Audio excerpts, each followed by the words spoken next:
Urban Meyer is gone, which means he's the new sheriff in the Big Ten. But which coach is it? Find out right here on the Gridiron Expert. I'll be honest, the Big Ten was the toughest conference to rank coaches in. There's just so much talent in one conference. But in the end, I decided that James Franklin deserved the #1 spot in our Pac-12 head coaching rankings above the likes of Mark Dantonio and Jim Harbaugh. And here's why. James Franklin is 69-36 over the course of his entire career. That includes a phenomenal job done at Vanderbilt, a very difficult place to coach in the SEC, and he is now 45-21 during his time at Penn State. And what a remarkable job he has done in Happy Valley, taking over a Penn State program that was dealing with so much turmoil after the Jerry Sandusky scandal, had been on a postseason ban, was dealing with a bunch of transfers, but James Franklin comes in and really just provides this program, brought the fire, the passion, and the intensity back to Happy Valley. He had back-to-back 11-win seasons in 2016 and 2017. He went to the Rose Bowl in 2016, and that included a year where they won the Big Ten championship. Of course, falling to the hands of USC in that Rose Bowl in a heartbreaking fashion, but the next year bounced back, beat Washington in the Fiesta Bowl. And even though last year was a disappointing year, only winning 9 games, falling to Kentucky in the Citrus Bowl, he had them in playoff contention for well over about half of last season. So he's had them in playoff contention for the past 3 years, and like I said, has revived Happy Valley, revived this Penn State football program, and has made them relevant on the national stage once again, much like they were many, many years ago. Right below him, we have Mark Dantonio. Some people may say that Jim Harbaugh deserves to be the second head coach in the Pac-12. We'll get to him in a second. But Dantonio is 107-51 in 12 years with Michigan State. That includes 6 seasons of 10 or more wins. He also has 3 Big Ten championships to his name and made a college football playoff appearance in 2015. And while that one did end in pretty bad fashion, a shutout loss to Alabama in the Cotton Bowl, Dantonio is one of the more consistent head coaches, not just in the Big Ten, but in the nation. 9 times out of 10, you can bet on Mark Dantonio's Michigan State Spartans to be a contender in the Big Ten and at least be in contention for a postseason berth. You know, I mean, he's had a couple years here and there, just I think in 2016, 2017, where he went 3-9, but yet he usually always bounces back. So he deserves this spot here as one of the more consistent head coaches in the Big Ten. You never want to count out a Mark Dantonio team. That's one that I've always taught myself. You never want to count out one of his teams. Even when they might be down, they still pose a threat to some of the best competition in the Big Ten Conference. Number 3, Jim Harbaugh at Michigan. He is 38-14 in his 4 years at Michigan. Why is he number 3, though? Well, I think we can all agree the fact that he cannot win the big games. Now, kind of like James Franklin, he revived the Michigan program. He has brought them back to national relevancy to a point where towards the end of the season, he has year in and year out, most of the time, been in college football playoff discussion, been in that contention. But he is 0-4 versus Ohio State. Had he won 2 of those games, last year versus Ohio State and 2 years ago, he probably would have gotten to the college football playoff with the Wolverines, and yet was unable to do so. Yet he has won 10 games at Michigan 3 times, going 10-3 each of those times, but he only has 1 bowl win in his 4 years. That came in 2015, a just annihilation of Florida in the Citrus Bowl. He lost the Orange Bowl to Florida State. He lost the Outback Bowl, a game where they led majorly over South Carolina, but allowed the Gamecocks to come back. And then last year in the Peach Bowl got annihilated by Florida. A little bit of revenge for the Gators. But Jim Harbaugh has been unable to win the big games. Some people in Michigan are getting antsy. They're getting frustrated, and rightfully so. He has got to be able to beat Michigan State and has to be able to beat Ohio State to make Michigan fans happy. He's been unable to do that against the Buckeyes. This is the year that many people think Michigan can maybe break through and make the college football playoff, maybe break through and beat Ohio State. There's a lot riding on this year for Jim Harbaugh, not only for Michigan, but also his career with the Wolverines. So 2019, a major year for him. Despite that, he still ranks 3rd in the Big Ten, without a doubt. Still one of the better head coaches in this conference. Number 4, we have Pat Fitzgerald. And some people may definitely disagree with this. Some people may think this is a stretch over the likes of Paul Chryst or Kirk Ferentz, but Pat Fitzgerald is kind of Northwestern's, hometown star. He played, was a defensive star for the Wildcats, came back to coach them. He is 96-70 in 13 seasons with Northwestern. It doesn't feel like it's been that long, but he has been with the Wildcats for 13 seasons, entering year 14, has won 3 straight bowl games, and is 36-17 over the past 4 years. So it took him a while, but he's really starting to hit his stride with Northwestern over these past 4 or 5 years or so. He has won 9 games or more over the past 3 out of the past 4 years. And he also got Northwestern to the Big Ten title game last year. Of course, they fell to Ohio State, and yes, Northwestern was not, highly ranked. I think they were like an 8-4 team at the time, 8-5 team at the time. But regardless, still got them there. He's also made 9 bowl appearances with the Wildcats, so he's really transformed this Northwestern team and has kind of made them a consistent threat in the Big Ten. Now, I think 2019 is a year that he's looking to take even major steps forward, especially with the addition of quarterback Hunter Johnson. If he can get something going with that, Northwestern is primed for another return appearance in the Big Ten title game, and maybe this time could maybe even win it, or at least give him a better fight, or better yet, actually be highly ranked, have more than 8 or 9 wins. This is a big-time year for Pat Fitzgerald and the Wildcats, but he certainly deserves, because of his consistency and what he has done transforming this program, to be ranked 4th in the Big Ten.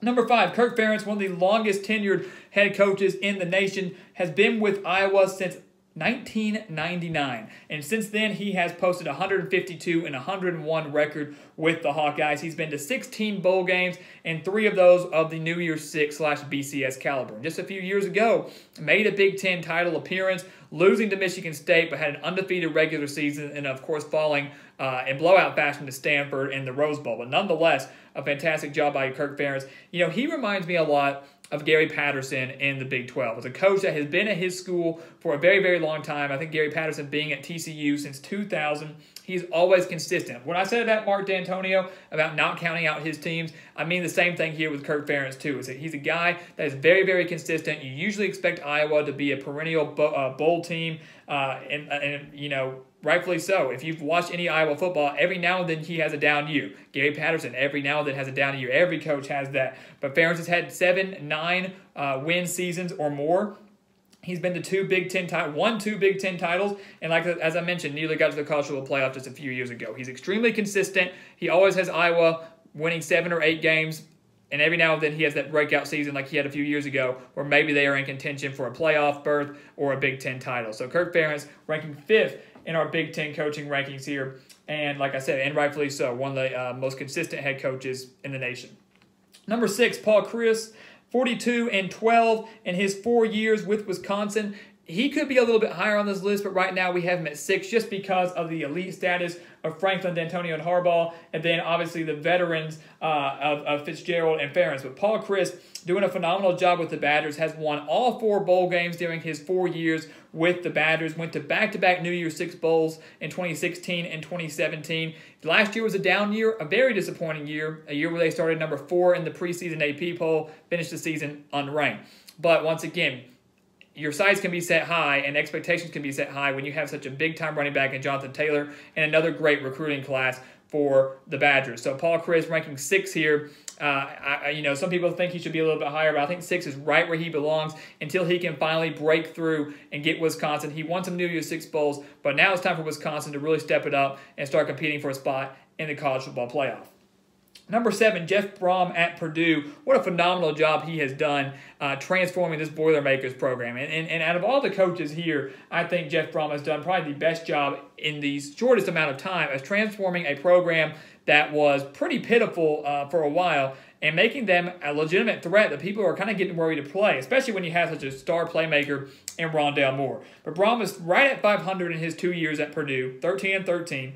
But he's certainly building something, and that's the biggest thing. We say their coaches are going to hit their stride in year 2 or year 3. Brohm hit his stride in year 1 and continues to run. Now, even though he went 7-6 in year 1 and 6-7 in year 2, he continues to build something.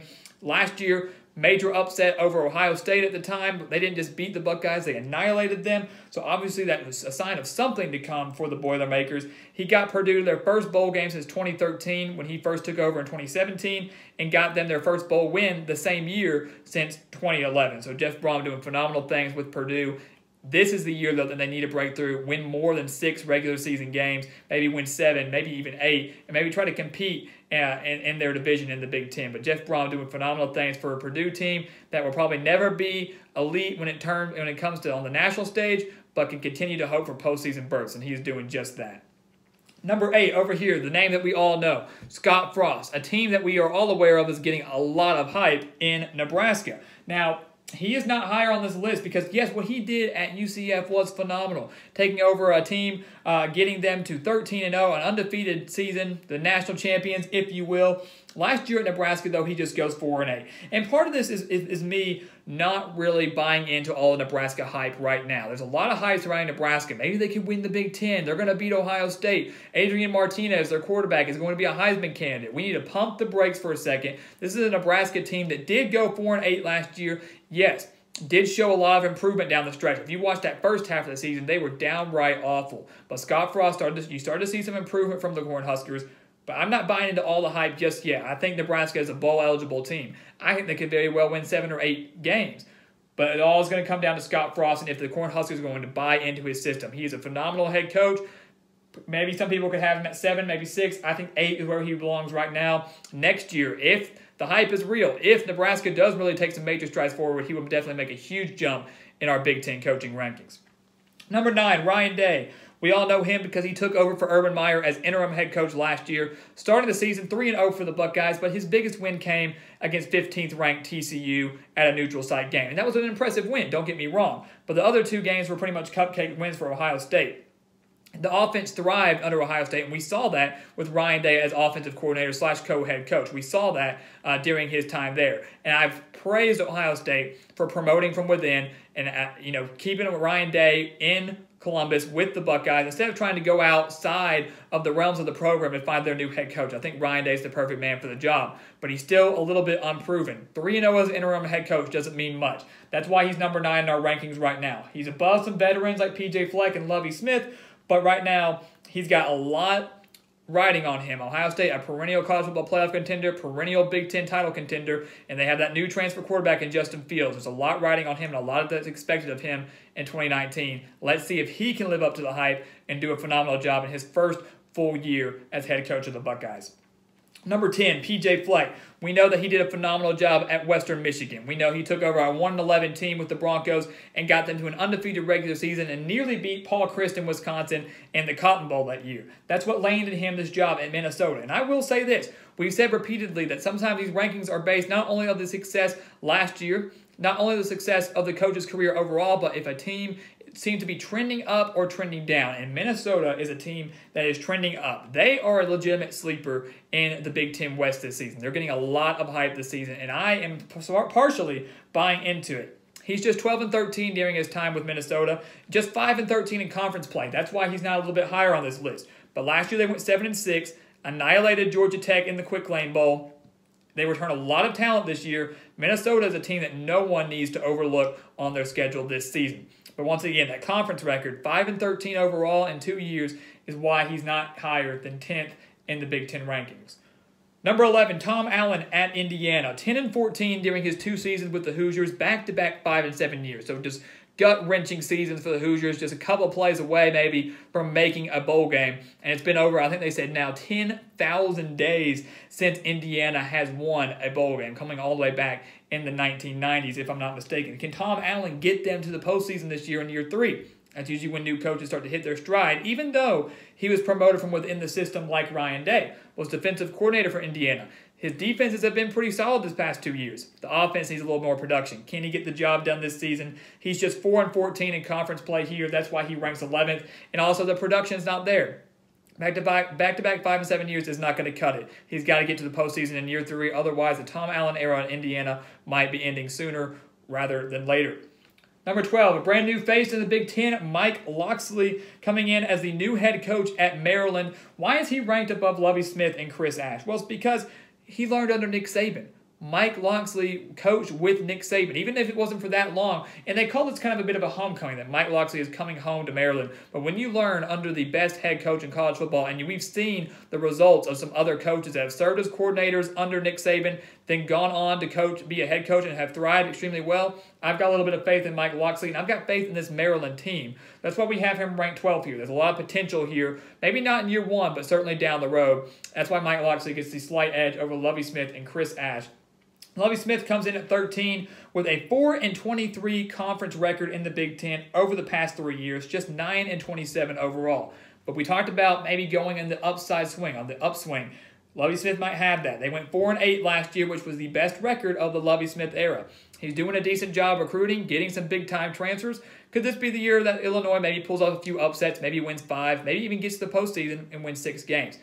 That still remains to be seen, but I'm a big stickler for NFL coaching experience. Lovie Smith had that, got to the Super Bowl with the Chicago Bears. Even though it hasn't translated much into the college ranks, coaching in the NFL can be highly beneficial when you're coaching in the college ranks. And that's why Lovie Smith gets a slight edge over Chryst, who was 7-29 in his 3 years with Rutgers. He is 4-8. He went 4-8 in 2017, but 1-11 in 2018. So some major steps backwards in a year that many thought Rutgers was going to maybe break through and make a bowl game. He's also just 3-24 in Big Ten play. So if any head coach in the Big Ten is going to get fired after this season, it might be Chryst, unless he can surprise everybody and win at least 4 games. That might be enough to save his job. I highly doubt it. I think he needs to win at least 5, if not get to the postseason with Rutgers. And right now, that is not looking very probable. That's why Chryst, after just 3 years, entering year 4, is last in our Big Ten head coaching rankings. And so there you have it. One of the best head coaches in all of college football, Urban Meyer, retires. James Franklin takes over as the new sheriff in town in the Big Ten Conference. Do you agree with these rankings? Let us know. If you don't agree with them, leave your rankings in the comments below. We want to hear from you guys. But this is going to be a very fun year in the Big Ten. Only 1 new head coach, technically 2 if you want to count Ryan Day. But it's going to be a very fun year, and especially with some people saying this could be a down year for Ohio State. The door is wide open for anyone to take the Big Ten crown. So as always, thank you for watching. Please continue to like, comment, and subscribe, and we will see you next time here on The Gridiron Expert.